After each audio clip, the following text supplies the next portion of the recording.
സുഹൃത്തുക്കളെ എല്ലാവർക്കും നമ്മുടെ പുതിയ വീട്ടിലേക്ക് സ്വാഗതം. നമ്മൾ കഴിഞ്ഞ ദിവസം ഒരു വീഡിയോയെ പറ്റി ചർച്ച ചെയ്യുകയുണ്ട്. എന്താണെന്ന് വെച്ച് കഴിഞ്ഞാൽ റിപ്പോർട്ടർ ചാനലിൽ ഇരുന്നുകൊണ്ട് സ്മൃതീഷ് എന്ന് പറയുന്ന UDFന് വേണ്ടിയിട്ട് അഹോരാത്രം പണിയെടുക്കുന്ന ഒരു കൊങ്ങിണിയായിട്ടുള്ള സ്മൃതി എന്ന് പറയുന്ന സ്മൃതി പരുത്തിക്കാട് എന്ന് പറയുന്ന ഒരു ജേർണലിസ്റ്റിനെ പറ്റി. ജേർണലിസം എന്ന് പറഞ്ഞാൽ ഒരു പാർട്ടിക്ക് വേണ്ടിയിട്ടല്ല, ഒരു ഒരു വ്യക്തിക്ക് വേണ്ടി, ഒരു പർട്ടിക്കുലർ ഒരു വിഷയത്തിന് വേണ്ടിയിട്ട് ഏകപക്ഷീയമായിട്ട് സംസാരിക്കുന്ന ഒരാളായിരിക്കാൻ പാടില്ല എന്നുള്ളത് നമുക്ക് എല്ലാവർക്കും അറിയാവുന്ന ഒരു കാര്യമാണ് അല്ലേ. പക്ഷേ ഇവിടെ സ്മൃതി ചെയ്തുകൊണ്ടിരിക്കുന്നത് ഒരു പാർട്ടിക്ക് വേണ്ടിയിട്ട് ആ പാർട്ടിയെ വെള്ളപൂശാനായിട്ട് അതിലുള്ള ആളുകൾ ചെയ്യുന്ന തോന്നിവാസങ്ങളും തന്തയ്ക്ക് പറ കഴിയുകയും എല്ലാം നല്ല രീതിയിലാണ്, അല്ലെ അങ്ങനെയൊന്നും അവർ ചെയ്യുന്നില്ല, നിങ്ങൾ പറഞ്ഞുണ്ടാക്കുന്നതാണെന്നൊക്കെ പറഞ്ഞുകൊണ്ട് വലിയ മെഴുകലുകളാണ് മെഴുകിക്കൊണ്ടിരുന്നത്. അതിലെ ഏറ്റവും വലിയൊരു വിഷയം എടുത്തു കഴിഞ്ഞാൽ വയനാട് ചൂരൽമലയിൽ ഉണ്ടായ വിഷയം തന്നെ എടുക്കാം. ചൂരൽമലയിൽ ദുരന്ത ബാധിതർക്ക് വേണ്ടിയിട്ട് UDF കളക്ട് ചെയ്ത ഫണ്ടെല്ലാം UDF എടുത്ത് പുട്ടടിച്ചതിന് ശേഷം ആ ചോദ്യങ്ങളെ പറ്റി അല്ലെ അതിനെപ്പറ്റി സംസാരിക്കുമ്പോൾ അതിനെപ്പറ്റി ഒന്നും പറയാനില്ലാതെ അവിടെയും ഇവിടെയും തൊടാതെ പല കാര്യങ്ങളെ പറ്റി മെഴുകിക്കൊണ്ട് ആ ദുരന്ത ബാധിതർ അല്ലെ ദുരന്തമുഖത്ത് നിന്ന് രക്ഷപ്പെട്ടിട്ടുള്ള ആളുകളുടെ കുടുംബങ്ങളെ പറ്റി വളരെ മോശമായ രീതിയിൽ പരാമർശിച്ചുകൊണ്ട് സ്മൃതി ഇരുന്ന് കാണിക്കുന്ന വൃത്തികെട്ട അന്തിച്ചർച്ച നമ്മളെല്ലാവരും കണ്ടു. അപ്പോൾ ഈ കാര്യങ്ങളെപ്പറ്റി എല്ലാവരും ചർച്ച ചെയ്തു. അതിന് പിന്നാലെ ആ വയനാട് ചൂരൽമലയിലെ ദുരന്ത ബാധിതരുടെ കൂട്ടത്തിലുണ്ടായിരുന്ന ഒരു ചേച്ചി രംഗത്തേക്ക് വന്നിട്ടുണ്ട്. കാര്യം എന്താണെന്ന് വെച്ച് കഴിഞ്ഞാൽ നമ്മൾ ഇലക്ഷന്റെ സമയത്ത് കണ്ടൊരു പോസ്റ്റ് തന്നെയാണ്, അല്ലെങ്കിൽ ഒരു വീഡിയോ ആണ് അല്ലേ. അപ്പോൾ എന്താണ് സംഭവം എന്നുള്ള വീഡിയോ ഞാൻ നിങ്ങളെ കാണിച്ചു തരാം. ആ വീഡിയോയിൽ ഇങ്ങനെയാണ്: മന്ത്രിയെ കെട്ടിപ്പിടിച്ച് സയന പറഞ്ഞു, ജയിച്ചു കഴിഞ്ഞ് ഞങ്ങളുടെ അടുത്തേക്ക് ഒന്നുകൂടി, ഞങ്ങളുടെ മക്കളുടെ അടുത്തേക്ക് ഒന്നുകൂടി വരണം. ഒല്ലൂരിലെ പ്രചാരണത്തിനിടെ മന്ത്രി കെ രാജനെ കാണാനെത്തി ചൂരൽമലക്കാർ എന്ന് പറഞ്ഞുകൊണ്ടാണ് ആ വീഡിയോ വന്നിരിക്കുന്നത്. ആ വീഡിയോ കണ്ടിട്ട് നമുക്ക് എന്തായാലും ബാക്കി വീഡിയോയിലേക്ക് വരാം. ഏതെങ്കിലും ഒരു വഴിക്ക് അവർ പോകട്ടെ, നമ്മുടെ പ്രശ്നം തീർന്നല്ലോ എന്ന് വേണമെങ്കിൽ ഒരു ഗവൺമെന്റിന് നിശ്ചയിക്കാമായിരുന്നു. പക്ഷെ അങ്ങനെ നിശ്ചയിച്ചില്ല. കാരണം അങ്ങനെ കൊടുത്തിരുന്നെങ്കിൽ ഇവരൊക്കെ ലോകത്തിന്റെ വിവിധ ഭാഗങ്ങളിൽ അനാഥരായി ഏതെങ്കിലും വിധത്തിലുള്ള സാമൂഹ്യ ബന്ധങ്ങളില്ലാതെ ഒറ്റപ്പെട്ടു പോയത്. അവരുടെ ആഗ്രഹമായിരുന്നു, ഞങ്ങൾ പുത്തുമലയിൽ നിന്ന് ചൂരൽമലയിലേക്ക് വന്നവർ, ഇനി മലകൾ താണ്ടി പോകാൻ ഞങ്ങൾക്ക് ഒരു നിവൃത്തിയുമില്ല, അതുകൊണ്ട് ഞങ്ങൾക്ക് ഇനി ശിഷ്ടജീവിതം എല്ലാവർക്കുമായി ഓണത്തിനും ബക്രീദിനും ക്രിസ്തുമസിനും വിഷുവിനും ഒക്കെ ബാക്കി വന്നവരുമായി ഞങ്ങൾക്ക് ഒരുമിച്ചിരിക്കാൻ ഒരു കൂരയ്ക്ക് താഴെ ഞങ്ങൾ ഉണ്ടാകണം, കണ്ണിൽ കാണുന്ന ദൂരത്ത് ഞങ്ങൾ ഉണ്ടാകണം. അതിനൊരു നഗരം എന്ന് വിളിക്കാൻ പറ്റുമോ എന്നവർ പറഞ്ഞില്ല. ഒരുമിച്ച് ഞങ്ങൾക്ക് ഉണ്ടാകണം എന്നവര് ഞങ്ങളോട് പറഞ്ഞു. അങ്ങനെയാണ് ഒരു പുതുനഗരത്തെ കുറിച്ചുള്ള ആലോചന ഗവൺമെന്റിന്റെ മുമ്പിലുണ്ടായത്. ആ പുതുനഗരത്തിന്റെ ആദ്യ ഭാഗം നാം സമർപ്പിച്ചു. ബാക്കി എല്ലാ നിർമ്മാണ പ്രവർത്തനങ്ങളും അതിവേഗതയിൽ നടന്നു. എന്തായാലും ചൂരൽമലയെ കുറിച്ച് പറഞ്ഞു തുടങ്ങിയാൽ നിങ്ങൾക്കറിയാം, എന്റെ വർത്തമാനം അവസാനിക്കില്ല. ഞാനിങ്ങനെ ദീർഘമായി എനിക്ക് വളരെ സന്തോഷത്തോടെ ഷൈബിയുടെ നേതൃത്വത്തിൽ ഇവിടെ എത്തിച്ചേർന്ന അത്രയും പേർ, എല്ലാവരുടെയും പേര് പറയാൻ എനിക്ക് അറിയാമെങ്കിലും പേര് പറഞ്ഞാൽ ഞാനത് ദീർഘിപ്പിച്ചു പോകും. അതുകൊണ്ട് അവര് എന്നെ അന്വേഷിച്ചു വന്നു എന്നുള്ളത് തന്നെ ജീവിതത്തിൽ കിട്ടാവുന്ന ഏറ്റവും വലിയ സമ്മാനമാണ്.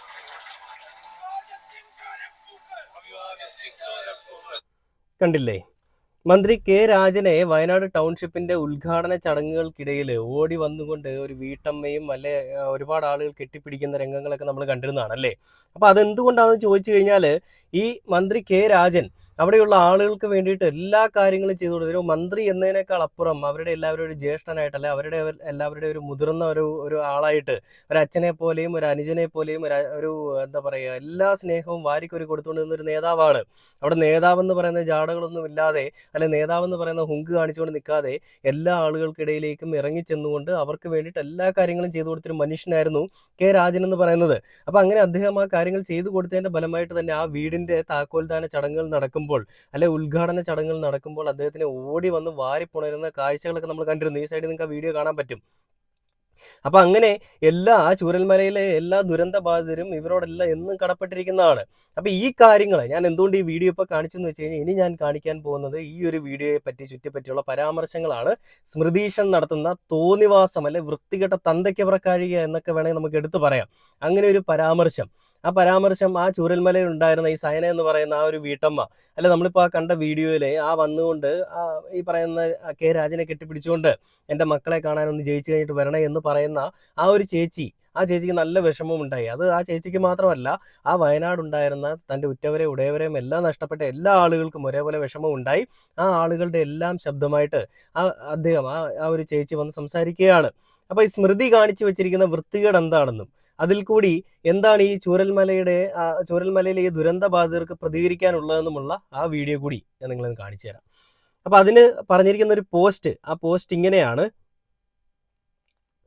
ദുരന്തബാധിതരെ അപമാനിച്ച പരുത്തിക്കാട് മാപ്പ് പറയണം. ഡിബേറ്റ് എന്ന പേരിൽ വേദനയിൽ കഴിയുന്ന മനുഷ്യരെ അപമാനിക്കുന്നത് അഭിപ്രായ സ്വാതന്ത്ര്യമല്ല, ശുദ്ധ തെമ്മാടിത്തരമാണ്. മാധ്യമപ്രവർത്തക എന്ന നിലയിൽ എന്തും പറയാമെന്ന ധാരണ അപകടകരമാണ്.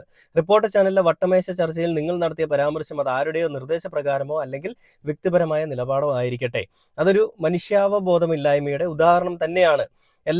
എല്ലാം നഷ്ടപ്പെട്ടവരുടെ മുറിവുകളിൽ വീണ്ടും വാക്കുകൾ കൊണ്ട് കുത്തിവേദനിപ്പിക്കുന്നത് മാധ്യമപ്രവർത്തനമല്ല, അത് ക്രൂരതയാണ്. താങ്ങായി നിന്നവരോടുള്ള നന്ദി അവർ പ്രകടിപ്പിക്കുമ്പോൾ അതിൽ അസഹിഷ്ണുത കാണിക്കേണ്ട കാര്യമെന്താണ്? അഭിനന്ദിക്കണമെന്നില്ല, അപമാനിക്കാതിരിക്കാനുള്ള മാന്യതയെങ്കിലും പുലർത്തുക, ആ പാവങ്ങളോട് മാപ്പ് പറയുക എന്ന് പറഞ്ഞുകൊണ്ടാണ് CPM അരീക്കോട് എന്ന് പറഞ്ഞിട്ടുള്ള ഒരു അക്കൗണ്ട്, ആ അക്കൗണ്ടിൽ നിന്ന് അവർ പോസ്റ്റ് വന്നിരിക്കുന്നത്. ആ വീഡിയോ കൂടി ഞാൻ നിങ്ങളെ ഒന്ന് കാണിച്ചു തരാം. ആ വീഡിയോ കണ്ടിട്ട് നമുക്ക് എന്തായാലും ബാക്കി വീഡിയോയിലേക്ക് വരാം.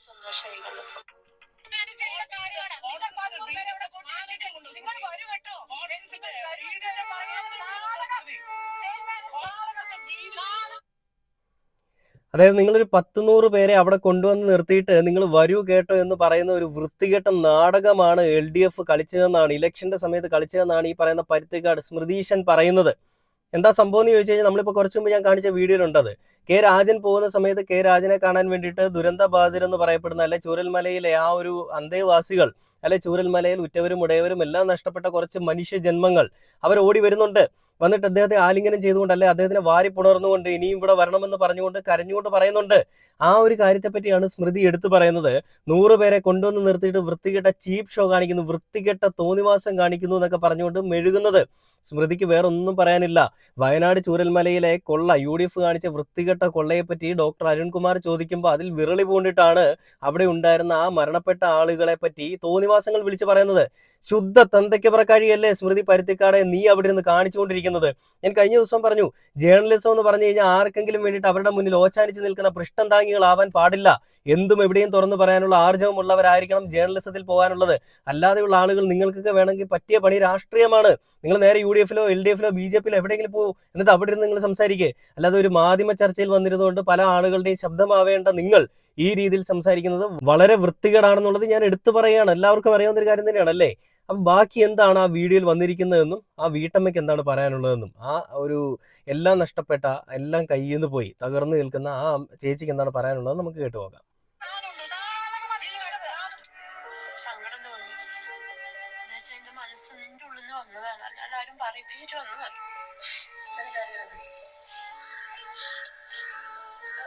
അന്ന് പോയത് ആരെങ്കിലും നിർബന്ധിച്ചിട്ടായിരുന്നു? ഒരിക്കലല്ല, എനിക്ക് അവരെ കാണണം തോന്നി പോയത്. രാജ്യം മിനിസ്റ്ററിയും അതുപോലെ മുഖ്യമന്ത്രി നമ്മളെ ചേർത്ത് പിടിക്കുന്നവരല്ലേ നമ്മൾ സ്നേഹിക്കുന്നത്. അങ്ങനെ കാണണം തോന്നി അങ്ങനെ പോയതാ, ആരും നിർബന്ധിച്ചു കൊണ്ടേതല്ല. മുഖ്യമന്ത്രിയെ കണ്ടപ്പോ എന്ത് തോന്നിയത്?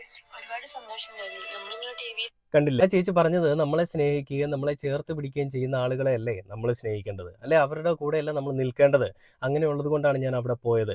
അങ്ങനെ ഉള്ളത് കൊണ്ട് തന്നെയാണ് ഞങ്ങൾ എല്ലാവരും അവിടെ പോയതും ആ മന്ത്രി രാജനെ കണ്ടതും, അല്ലെങ്കിൽ അദ്ദേഹത്തിനോടൊപ്പം സംസാരിച്ചുകൊണ്ട് നിന്നതും. അതിനെ എന്തിനാണ് ഈ രീതിയിൽ പറയുന്നതെന്നും അത് വളരെയധികം വിഷമമുണ്ടാക്കിയെന്നും കരഞ്ഞുകൊണ്ടാണ് ആ ചേച്ചി പറയുന്നത്. പുള്ളിക്കാരിയുടെ കണ്ണിൽ നിന്ന് വീഴുന്ന ഓരോ കണ്ണുനീരിനും സ്മൃതി പരുത്തിക്കാട് നീ സമാധാനം പറയണം, അല്ലെ നീ ഉത്തരം പറയണം. നീ ആർക്ക് വേണ്ടിയിട്ടാണ് പണിയെടുക്കുന്നതെന്നും നീ ആർക്ക് വേണ്ടിയിട്ടാണ് ഇത്രയും നാൾ സംസാരിച്ചു കൊണ്ടിരുന്നതെന്നും കേരളത്തിലെ എല്ലാ ജനങ്ങൾക്കും അറിയാം. നീ അതും കെട്ടിപ്പിടിച്ചുകൊണ്ടിരിക്കുന്നതിനേക്കാൾ അപ്പുറം ഓരോ ആളുകളുടെയും ജീവിതം എന്താണെന്നുള്ളത് മനസ്സിലാക്കാനായിട്ട് ശ്രമിച്ചിരുന്നെങ്കിൽ, അല്ലെങ്കിൽ മനസ്സിലായിരുന്നെങ്കിൽ നീ ഈ രീതിയിലുള്ള പരാമർശങ്ങളുമായിട്ട് വരില്ലായിരുന്നു. LDF ചെയ്തത് അവിടെ നിൽക്കട്ടെ, UDF ചെയ്ത് അവിടെ നിൽക്കട്ടെ, BJP ചെയ്ത് അവിടെ നിൽക്കട്ടെ, ഒരു മാനുഷിക പരിഗണന എന്ന് പറയുന്നൊരു സാധനം അതെങ്കിലും കൊടുത്തുകൊണ്ട് സംസാരിക്കാമായിരുന്നു. എന്നാൽ ഇവിടെ അത് രണ്ടും നടന്നിട്ടില്ല. ഈ തോന്നിവാസം പറഞ്ഞ സ്മൃതിയെ എന്ത് ചെയ്യണം എന്നുള്ളത് നിങ്ങൾ തന്നെ പറയാം. ബാക്കിയുണ്ട് പോകാം. മുഖ്യമന്ത്രിയെ പറ്റി പറയാണ് കേട്ടോ. വിഷമിക്കണ്ട, കൂടെ ഉണ്ട് എന്നൊക്കെ പറഞ്ഞു. ഒരുപാട് സന്തോഷമായി കണ്ടപ്പോ.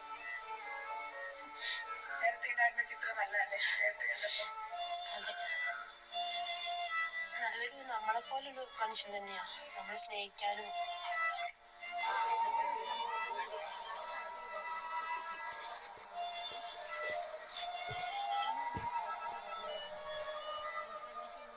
ഈ വീഡിയോയെ പറ്റിയാണ് സ്മൃതീഷൻ മെഴുകിയത്.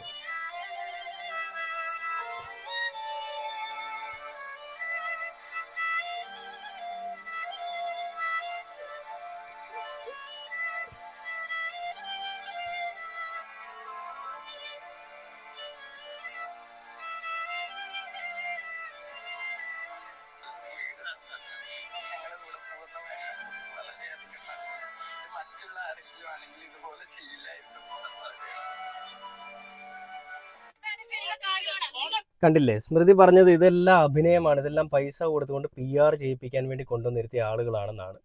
സ്മൃതി സ്വന്തം അച്ഛനും അമ്മയും നഷ്ടപ്പെട്ട്, സ്വന്തം കൂടപ്പിറപ്പുകളെല്ലാം കൺമുൻപിൽ നഷ്ടപ്പെട്ട്, ഒരു രാത്രി അങ്ങോട്ട് നേരം പുലർന്നു വരുമ്പോഴേക്കും, അല്ലെങ്കിൽ ഒരു രാത്രി മാറി പകൽ വരുമ്പോഴത്തേക്കും, പകൽ വെളിച്ചം വരുമ്പോഴത്തേക്കും കൺമുൻപിൽ എല്ലാം ശിഥിലമായി നിൽക്കുന്ന ആളുകൾ ആർക്കെങ്കിലും വേണ്ടിയിട്ട് PR ചെയ്യാൻ വേണ്ടിയിട്ട് വന്ന് നിൽക്കുമെന്ന് നിന്നോട് ആരാണ് പറഞ്ഞത്? അത് നിന്റെ അച്ഛനും അമ്മയും പറഞ്ഞു തന്നിരിക്കുന്ന സംസ്കാരമായിരിക്കും. ഇതിനപ്പുറത്തേക്ക് എനിക്കൊന്നും ചോദിക്കാനില്ല. അതായത് എല്ലാം നഷ്ടപ്പെട്ട് കൺമുൻപിൽ അവരുടെ ഉറ്റവരും ഉടയവരും എല്ലാം നഷ്ടപ്പെട്ട്, അവർക്കുണ്ടായിരുന്ന എല്ലാ സമ്പാദ്യവും നഷ്ടപ്പെട്ട ആളുകൾ അവർക്ക് വേണ്ടിയിട്ട് എന്തെങ്കിലും ചെയ്തു കൊടുക്കുന്ന ആളുകളെ അല്ലാതെ അവർക്ക് എന്തെങ്കിലും ചെയ്തു കൊടുക്കാതെ അവരെ പറ്റിക്കുന്ന ആളുകൾക്ക് വേണ്ടിയിട്ട് അവർ സംസാരിക്കാൻ രംഗത്തേക്ക് വരുമോ? ഒരിക്കലും ഇല്ല.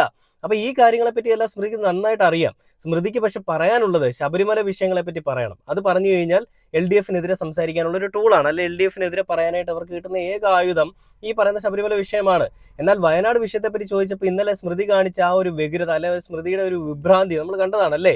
ആ ഒരു കാര്യം മാറ്റി പറയാൻ വേണ്ടിയിട്ട് കാണിച്ച വ്യഗ്രതയും ഈ ഒരു കാര്യത്തെപ്പറ്റി പറയുമ്പോൾ ഉള്ള ഒരു വിമുഖതയും ഒക്കെ നമ്മൾ ഇന്നലെ കണ്ടു. അപ്പൊ അത് ശബരിമല വിഷയത്തെപ്പറ്റി പറയുമ്പോൾ അരുൺകുമാർ മറുപടി കൊടുത്തത് വയനാട് വിഷയമാണ്. അപ്പോൾ വയനാട് വിഷയം നിങ്ങൾ പറയാതെ വേറെ എന്തെങ്കിലും പറയുമ്പോൾ അരുൺകുമാർ മറ്റുള്ള സ്ഥലങ്ങളിലെ, മറ്റുള്ള സംസ്ഥാനങ്ങളിലെ, അല്ലെ മറ്റുള്ള ഏരിയകളിലെ ഈ കോൺഗ്രസ് കാണിക്കുന്ന വൃത്തികേടുകളെ പറ്റി ചോദിക്കുമ്പോൾ നിങ്ങൾ എന്തിനാണ് അവിടേക്ക് പോകുന്നത്? നിങ്ങൾ കേരളത്തിലേക്ക് വരൂ, കേരളത്തിന് പുറത്തേക്ക് എന്തിനാണ് പോകുന്നത്, അങ്ങനെ എന്തിനാണ് സംസാരിക്കുന്നത് എന്നൊക്കെ പറഞ്ഞുകൊണ്ട് മെഴുകുന്ന ഒരു സ്മൃതിയെ നമ്മൾ കണ്ടു. എന്തൊക്കെ രീതിയിൽ മെഴുകിയാലും സ്മൃതി നീ കാണിച്ചത് പക്കാ തന്തയ്ക്ക് പിറക്കാഴികയാണ്. ഇതിനുള്ളൊരു മറുപടി അവർക്ക് മാപ്പായിട്ട് തന്നെ സ്മൃതിയുടെ ഭാഗത്തു നിന്ന് ഉണ്ടാവണമെന്നാണ് ഞാനും പറയുന്നത്. എല്ലാ ആളുകളും ആ രീതിയിൽ തന്നെയാണ് പറയുന്നത്. മരണപ്പെട്ട എല്ലാം നഷ്ടപ്പെട്ട ആളുകളെ കളിയാക്കിക്കൊണ്ടായിരിക്കരുത് റേറ്റിംഗ് കൂട്ടാനും TRP വാല്യൂ കൂട്ടാനുമായിട്ട് നിങ്ങൾ നിൽക്കേണ്ടത്. ഡോക്ടർ അരുൺകുമാർ അടക്കമുള്ള ആളുകളോട് ഞാൻ പറയുകയാണ്, നിങ്ങളുടെ TRP വാല്യൂവിനാണ്, അല്ലെങ്കിൽ നിങ്ങളുടെ ആ റേറ്റിംഗിന് വേണ്ടിയിട്ടാണ് നിങ്ങൾ ഈ രീതിയിൽ ചർച്ച നടത്തുന്നതെങ്കിൽ, അന്തിച്ചർച്ച നടത്തുന്നതെങ്കിൽ അത് വളരെയധികം മോശമാണ്, അല്ലെ വൃത്തികെട്ട പരിപാടിയാണ്. നിങ്ങൾ ഇതുപോലെ എരികേറ്റിയാണ് സുജയ പാർവതിയെ കൊണ്ട് പല കാര്യങ്ങളും ചെയ്യിപ്പിച്ചുകൊണ്ടിരുന്നത്. സുജയ അതുകൊണ്ട് അതൊക്കെ നിർത്തി വേറെ പരിപാടി ബിഗ് TV അല്ലെ ബിഗ് ന്യൂസിലേക്കൊക്കെ പോയി. അപ്പോൾ ഇങ്ങനെ സ്മൃതിയും നിങ്ങൾ ഇങ്ങനെ എരികേറ്റി പറയിപ്പിക്കുന്നതാണോ എന്ന് എനിക്കൊരു ഡൗട്ട് ഉണ്ട്. എന്ത് തന്നെയാണെന്നുണ്ടെങ്കിൽ ഒരിക്കലും പറയാൻ പാടില്ലാത്തൊരു കാര്യം സ്മൃതി പറഞ്ഞിട്ടുണ്ട്.